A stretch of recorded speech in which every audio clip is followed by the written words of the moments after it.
Do you see here? Hi guys and gals. Well, I sure hope you're well. What is today? Today is Tuesday. Well, it sounds like there's a little plane in the background, and I'm just sitting out enjoying the weather. It is quite warm here, but I thought I'd chat a little bit. I was watching a video just earlier from Dave Nicholson. He was talking about about his town when he was younger, and I thought, it is interesting because he basically, a lot of the things he was talking about, what we would say, they're businesses that are out of business now. And it reminded me of where I came from, a town called Sutton, which basically has gone through a revival. Probably I'd say there was a certain period where it went like that. A lot of the businesses closed down, the shops and factories, the sawmills. I mean, all of those things pretty well went out. And what came back into the town were a lot of artists. I mean, this was a town with beautiful landscape and nice royalist houses. So, there was, I was almost going to say, a cottage industry, a bed and breakfast. There was a battery. I'll be back in a second. Gotta go and change that battery. Okay, so I'm back. So one could ask, rightly, why doesn't he check the battery before he starts? I don't know. I just got it going, and then all of a sudden it was just flashing. It doesn't matter. So I'm back anyway. So yeah, talking about my town and how it basically has become an artsy place, which is nice. I mean, in a way, although when you go into town, you feel partially a stranger, but it has, it's created a renaissance to the place. It's not like a run-down town like so many of our old towns are. When I was looking, sometimes I like to look up, like the history of the town, and all you find out about the history of the town is stuff like in the 1800s. It's like if, from like the 20th century and up to the 21st, people are basically not calling that history. I know now we probably say we're talking about contemporary now, up to the war. It's like all oral tradition. And for some reason, it's not like written down. Like if you go in, like I say, to any of the vlogs or blogs that are on internet, you don't find anything.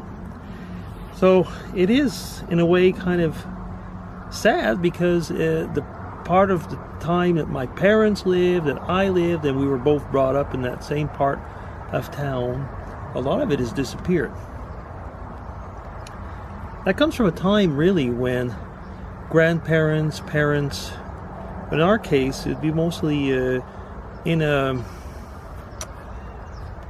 25 to 30 mile, so maybe 50-kilometer circle at the most. Many generations of our families were brought up around there. I said many times in vlogs before, the towns where I lived, the two towns were very, very close to the American border, the Vermont border, close to a town called Richford, Vermont, actually, if you want to look it up. And we lived in the first few years of my life in Abercorn, and then in Sutton. Now, in those days, the part of the country which I lived was very much bilingual still.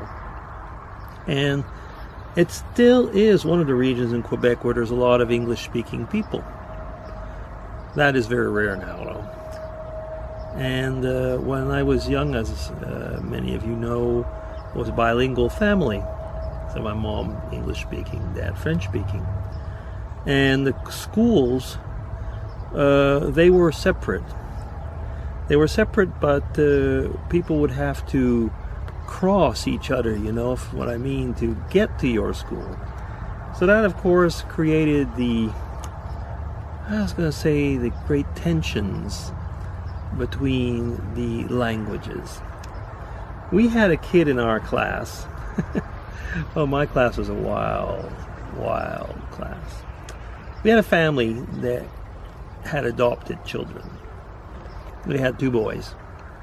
I won't give the names, but it wouldn't really matter, but I still won't. And they were quite different. They're very different from their parents. Their parents are like some of the mildest, well, at least from what my parents would say, were very mild and nice people. And those 2 boys were wild. They were wild and very disruptive, especially the eldest one, who was in my class. We shared a locker, and he would collect snakes and keep them in bags. I didn't know what they were at first, so I looked once at what was in the bag. The thing was, and this is where it gets a little bit weird, his snakes were always dead. So I don't know if he collected them and killed them. They weren't very long either. So were they baby snakes or what? I don't quite know. But anyway, it was weird. But he was a fierceless fighter. When I say fierceless, it's like if he didn't feel any pain. I mean, if he started getting into a fight and got hit and bleeded in the mouth or what, he'd go wild. You know, he'd just lose it and go wild, and he'd just like trash anybody in front of him, no matter what their size was, basically, because he would just, you know, you could beat him with a stick, and he'd just go on. I guess you'd probably have to shoot him to stop him. I don't know, but I don't know. You've probably seen people fight like that. And there was this situation where we, like I was saying earlier, where we crossed with the English people of the crew, and some of them were pretty big and pretty scary, but this guy just basically wiped them on the, I mean, and the fight was right in the middle of the street, so the traffic had to stop, and parents or people or whatever, big guys, came out and separated them. It was really difficult because, like I say, he was like a mad dog. And we had this teacher. I mean, this class, of course, of ours was known that we had this guy with us. And this teacher of ours that came in, who the story's longer than that, actually. It was like the 3rd teacher in a year or something like that, because the others had nervous breakdowns. So he came in, and these are the days, you know, when you had cufflinks. So he took off his cufflinks and rolled up his shirt, took off his jacket, took off his cufflinks, rolled up his shirt, and he said, "I'd like you guys to know that I am a black belt, karate black belt, and that if anybody comes and makes problems, I'll take him down." Now, first off, this guy was kind of short. Was he balding? It doesn't really matter if he was or not, but I mean, he was everything but scary. And he was bluffing.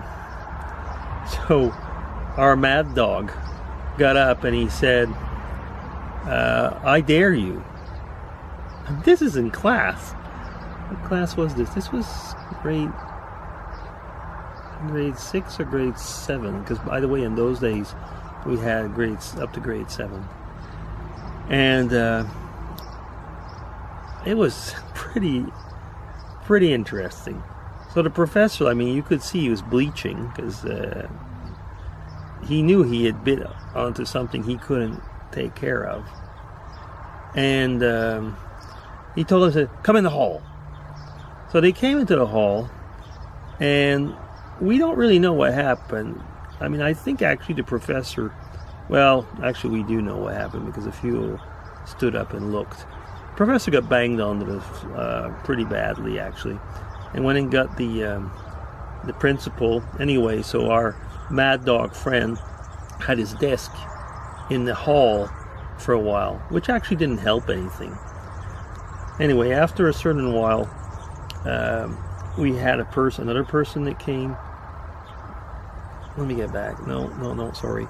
That the Karate Kid came after we had come back, because we had a teacher that had the nervous breakdown, and we had a week leave with, I mean, tons of homework and stuff because we didn't have a teacher anymore.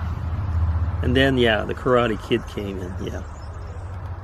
Oh, there's other things. I mean, I'll talk about some of those things in maybe other vlogs. These are like exactly grade school memories. My grade school memories are pretty horrific at times.